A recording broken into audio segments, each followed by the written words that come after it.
Hey everyone, I hope you're doing well and staying safe during this time. If you're new here, welcome to the channel. Like I said, thank you so much for checking me out. If you haven't done so, please make sure to hit that subscribe button just right below the video. Cool, thank you so much. I really do appreciate it. And if you're returning, welcome back. Thanks again for your support. I truly do appreciate having you here. Meter.io decentralized protocol exploited for 4.3 million. If you've been following me over on Patreon or been listening to my videos for a longer time, you probably know I've done a lot of videos about staking, and specifically I've told you guys a lot about how staking / yield farming is literally one of the best things about crypto. The fact that you utilize DeFi to make actual crazy amounts of money, it's mind-blowing. But, there's a big but, one of the things you should also realize is that none of these protocols are inherently safe. And I've talked about, I think, a dozen of them by now. Crypto.com you can get money on, Binance you can get money on, a lot of decentralized protocols as well, or DAOs or whatever. I cannot really think of one where I'd be like, you know what? This is where I'd finally stash my 90% of my money and be completely comfortable. Then again, I have the same feeling with a bank. I would never really put all my money inside one just because you never really know what's going to happen if you ask me, Not financial advice. However, what I want to quickly make clear here is that I really am a big fan of staking and yield farming, and I honestly suggest a lot of people to get into it and look into it and lend out your money, so to speak. But I'm going to also tell you that if you're looking into it and want to get yield, it can be 10%, 15% a year. Sometimes even more. People get 10% a month. Spread it out. Don't go everything into one specific basket, because even though you're thinking in your head, well, if I lose one of my 5 different stashes, I'm still going to cry. Yeah, but you'd rather have to lose only one than all of them. So always try to diversify a little bit with what different platforms you're going for, just in case a hack or a crazy thing like this happens. So fortunately, this is not a really crazy big hack, but it makes you realize these things. You know, the fact that these are still people making all these things, and that sometimes things do go wrong. So just a quick little disclaimer. Then some of the crypto news before we dive into the price. Traders move $800 million worth of Bitcoin away from exchanges. Is that scary? Absolutely not. This means absolutely nothing to me. Glassnode here said Bitcoin number of spent outputs with lifespan 3 to 6 months with a 7-day moving average just reached a 3-month high of 1.2, Previous 3-month high is 1200, same almost, was observed on 2 days ago. It says here, Bitcoin number of spent outputs with a lifespan of 3 to 6 months. What does this mean? To me, absolutely nothing. Why? Well, because if you look back here, right? Look back at whatever month this was, I don't know, August, September or something of 2021.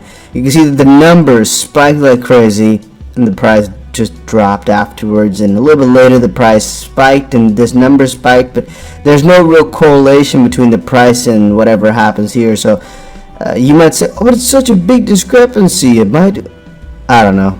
So I'm literally gonna say I don't care about this whatsoever. It's only got 7 likes as well, but it's a pretty big title, you know. It makes people a little bit scared maybe. Oh, moving away from exchanges, what is that? There's 2 ways to interpret the title. One is that people are taking their money off exchanges because they don't trust them, and the second one is they're becoming less likely to sell, and so they are, how do you say it? I guess the easiest way to say it then, I should actually move over to the left a little bit. There we go. And another way to say it is that $800 million is taken off exchanges because they are not really willing to sell anymore. So they're going to basically keep it in their own stash, which is a good thing. Alright, then it said crypto heading for another crash, warns ex-bot director. Former Bank of Thailand director Anna Suranula on Sunday warned Thailand's growing army of crypto investors that the digital asset could crash again in March. A quick, easy answer to this is yes, it could. So, again, if they're not giving us the best course of action and saying, hey, warning, it could crash again, I'm like, yeah, duh, it could pump, it could crash. Give me the exact, the ins and outs. If I'm saying, there might be a market crash, what can you do with this information? And he says March here, which is a little bit more specific. I like that, but then there's so little context to it right here that it's literally impossible. Because what I'm also thinking about is, okay, if they're saying crypto can crash, are they really saying that every other asset rather than crypto is going to be fine? Well, no. He says predicted that another cryptocurrency crisis could hit next month as central banks move to taper quantitative easing and raise interest rates. This is inherently quite negative for literally everything that I can think of except for maybe gold. So what exactly will you flee to? What exactly will you go for? It's bad for everything. So he's talking about a cryptocurrency bubble will emerge at the end of March when liquidity in the financial markets drop. Interesting thoughts. Very interesting thoughts.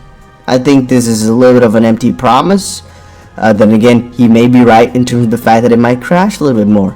But it's a temporary thing. It's not a bubble that's about to crash, if you ask me. It's a temporary shift in perspective from a lot of people, and it's big money moving around, to make the biggest yield that they can.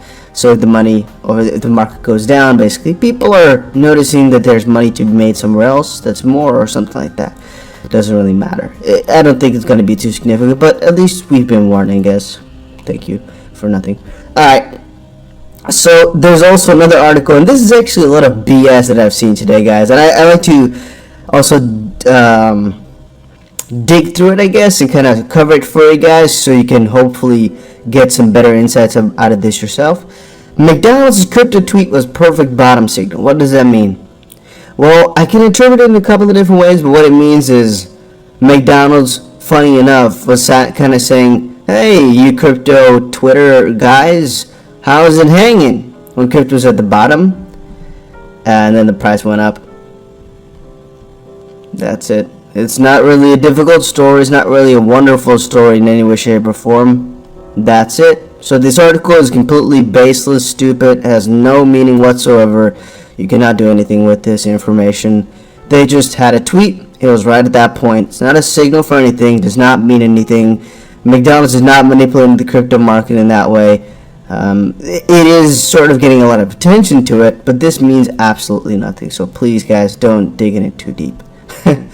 Alright, then, before we move on once more into the crypto prices specifically, I want to quickly share with you guys a little bit about what coins I'm buying. So let me quickly put this into perspective, like right there.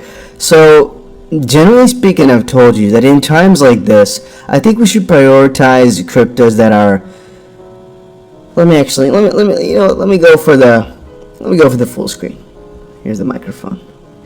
In times like this, guys, I honestly think we should go for coins that have better fundamentals rather than high potential and crazy pump potential. Now, we've had a discussion before on the channel here about whether or not it's smart to get XRP in times like this, or a coin like VeChain or whatnot. To give the story some meaning here, I'll put it out of frame. There we go. To put it into perspective here, I like it closer. You know what? Screw this. It's gonna be in your face. No worries. I personally like it more to say it like this. There's a probability, and that's pretty high, but let's say it's even a 50-50, you know what? That the crypto prices will be moving down from here. As we will look into just a second about the crypto prices, there's a very high probability that any side can happen, basically. Tomorrow is again a critical point as we have the stock market opening, and again the stock market is in the exact same situation as Bitcoin right now, where it's a little bit indecisive, which is why they're still in some sort of correlation battle, but we'll talk about that later. So with that having said, if the crypto market moves up, most likely it's going to be some of the bigger caps who get the gains first, and then the smaller caps pretty quickly afterwards are going to go berserk, just crazy, mental. But if we go down, the lower caps are definitely going to get hit hard. Meaning, for both of these scenarios, I think the potential is better for things that have a higher market cap. And again, higher market cap is like a little bit too big of a definition here. As I mean, I think it's better to go for the highly fundamental ones, as again, that's basically what I mean with high market cap here. Coins that have proven fundamentals that we know will sustain for, let's say, a couple more years to go. And there's just a lot of cryptos in the entire list here, even in this list right now, that will most likely not survive for more than 10 years, if you ask me, you know. I don't want to name any names, but, you know, there's a lot of coins out there which have a very high probability of not surviving for a longer period of time, and the higher you go, the lower that chance is as of this point. Then again, if I look back in 2017, when I was also doing the daily crypto news as well, it's been a long time, there was a lot of crypto in there which we wouldn't think would leave either, like for example Dash. Where is it now? Nowhere to be seen. A couple months ago, Stellar was in the top 10. Where is it now? 29, and so forth and so on. You know, Litecoin used to be number 4 or whatever. Right now it's number 19, and so forth and so on. So you never really know exactly how things are gonna pan out, so to speak. But the higher you go, the higher the probability of you succeeding over a grand scheme of things, basically. So, all right, and then I want to quickly show you guys a little bit about some of the crypto prices that are going around, or things that I find interesting. So, having said that, on the XRP chart, as we said before, we got the bullish confirmation, so theoretically speaking, we should be in a long position. For Bitcoin, we did not get the confirmation. We got the confirmation on the 4-hour, 1 hour, 50-minute, whatever. Not on the daily though, and so theoretically speaking, we should not take the long position. We should take the short position. The difficult thing is, I already had one long position open over on Bitcoin, as we were basically testing something out about the inverse correlation. And right now, as we speak, XRP is gearing up for a move into a certain direction. Now, in about 25 minutes or so, we're going to close this candle, and I don't believe we'll actually close outside of this little triangle of ours. We could actually point it at a couple of different points, but we're just putting it here for convenience sake. Doesn't really matter too much. We're going to get out of this triangle most likely within the next 4 hours, right? We're going to move somewhere. Again, we can kind of throw it out a little bit further. I guess that would all still suffice with a little, I don't know how to say it in English actually, but just let's say it, our convergence, I guess. So, yeah, this is mostly going to be a breakout towards either side. It's looking most like a bullish pennant, and what that looks like, by the way, is a bullish impulse. A bullish impulse with a little pennant like this, or a little flag like that afterwards. And this is usually a very bullish sign, because then what they say is if we do break out towards the upside, that you're basically taking in the entire, let's just say about, as an average, let's say about 7% or so from the breakout point upwards, which could be some crazy gains. Again, if we break out towards the upside at about 72 cents or so, we're just gonna have to look at all the resistances at that point. But let's just see, I guess, if XP does break out towards the upside, because again, the fundamentals did show that we should take the long position. If you're not in one, no worries, guys, but that's again what the fundamentals say, and that's what we basically should be doing. On Bitcoin, again, what we should be doing is going for a short position still, as it's still a higher likelihood to win. But if we're going to be honest, it's going to depend on what's going to happen to the stock market tomorrow, as we have explored now the inverse correlation. It has worked for a little while, but it's not consistent. the positive correlation is also not consistent. So Bitcoin right now is not necessarily following the stock market one-to-one anymore. It's in a really strange position. Because again, look back, guys. So for Bitcoin, remember this little bullish surge right here? It was all happening while the stock market was actually dumping like crazy. So that is, again, a very interesting point. And then this pump here for the stock market was also happening while Bitcoin was pumping.